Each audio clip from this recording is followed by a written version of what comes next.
इनेलो आज प्रोपेगेंडा की राजनीति कर रही है और अपना अस्तित्व बचाने के लिए कुछ भी कर सकती है। आज बाबा चुनावों के चलते ये देवीलाल की प्रतिमा भी खंडित कर सकते हैं। ये बात आज सिरसा में चौधरी देवीलाल के पुत्र आदित्य देवीलाल चौटाला ने एक प्रेस वार्ता के दौरान पत्रकारों से बातचीत में कही। इस दौरान इस मामले को लेकर आदित्य चौटाला ने इनेलो पर जमकर प्रहार किया। 2 दिन पहले एक ऐसी घटना हुई थी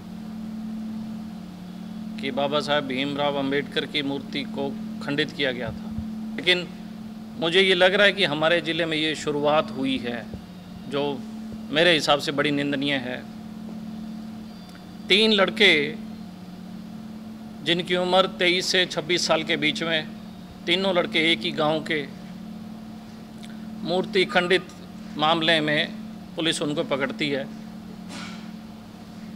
घटना रात की है।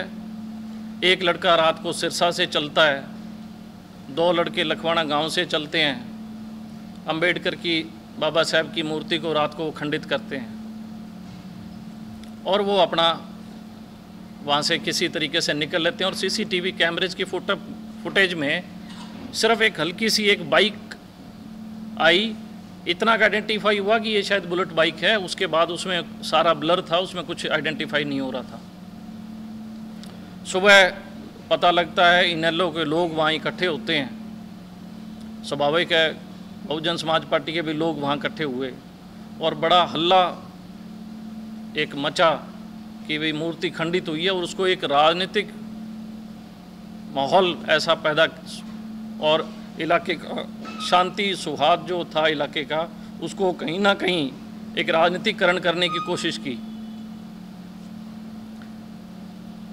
और प्रमुख जो इनेलो के गांव के जो प्रमुख लोग थे, हर गांव में एक आधा इनका जो आगू लोग हैं, उन लोगों को आगे किया गया और ये कहा गया कि आप प्रेस ब्रीफ करो कि ये सारा का सारा मामला जो है ये राजनीतिक बीजेपी जो है वो जातिवाद पे करना चाह रही है, इस तरीके की बयानबाजियां। और सबसे बड़ी बात है कि जो लोग एमएलए के ओहदों पे रहे हैं, जिनको संविधान का ज्ञान है, जो हरियाणा की विधानसभा में भी एमएलए रहे हैं, डॉक्टर सीताराम, उसका भी बयान लगा उस टाइम।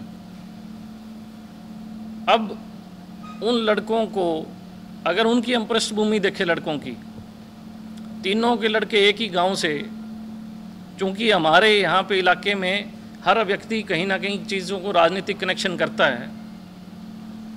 अगर उनका राजनीतिक जुड़ाव देखें तो पुराने वो इनेलो से जुड़े हुए परिवार हैं और उनमें एक लड़का जो है जिसका नाम अक्षय है, वो अपनी फेसबुक पे लिखता है कि मैं इनसो का प्रेसिडेंट हूँ सिरसा का। जब पकड़ने के बाद किसी का कोई बयान नहीं आया। अगर यही लोग किसी और राजनीतिक दल से जुड़े होते तो आप अंदाज़ा लगाओ कि किस तरीके की प्रेस कॉन्फ्रेंस होती, किस तरीके के मुजाहरे होते, किस तरीके की डेमोन्स्ट्रेशन मीडिया के सामने या सरकार के सामने वो करते। तो ये ऐसी ओछी राजनीति ये करने वाले लोग आज बेनकाब हो गए हैं और उनके पास बोलने के लिए शब्द नहीं है, इतनी उनमें करेज नहीं है कि वो आगे बता दें कि हमारे इनसो के लोगों ने मूर्ति तोड़ी है, हम उनको पार्टी से निकालते हैं। जिस परिवार के बच्चों ने ये घटना की है उनसे हमारा कोई वास्ता नहीं है। कम से कम ये बात आके पब्लिकली आप बोल तो दो। अगर वो लखवाड़ा गांव के हैं, लखवाड़ा गांव में पता करो किस परिवार से हैं, वो परिवार इनेलो से जुड़ा हुआ है, कम से कम लखवाड़ा गांव में जाके उसका बहिष्कार तो कर दो।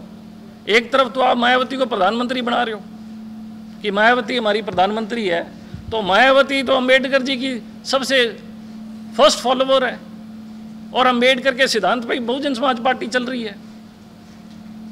तो आपका समझौता किससे है?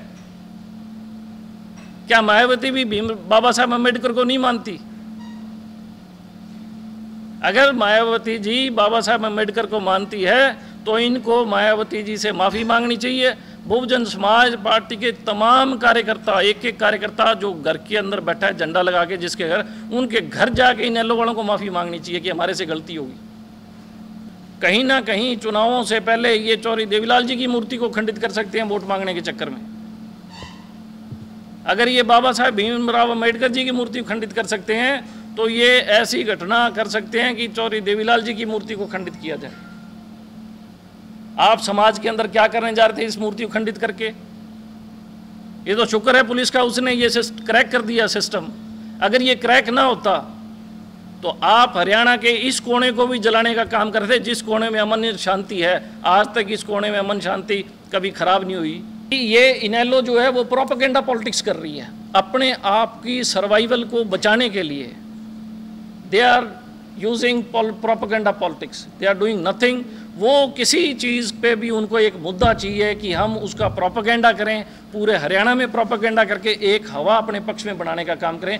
ये सत्ता के लालच में अंधे हो चुके हैं। और जो SYL की बात है, पढ़े लिखे हैं, लीडर ऑफ अपोजिशन है, कभी ये बयान देते हैं कि हमने बादल परिवार से अपना राजनीतिक संबंध तोड़ दिया, और 2 महीने बाद ये बादल परिवार के साथ ही चाय पीते हैं।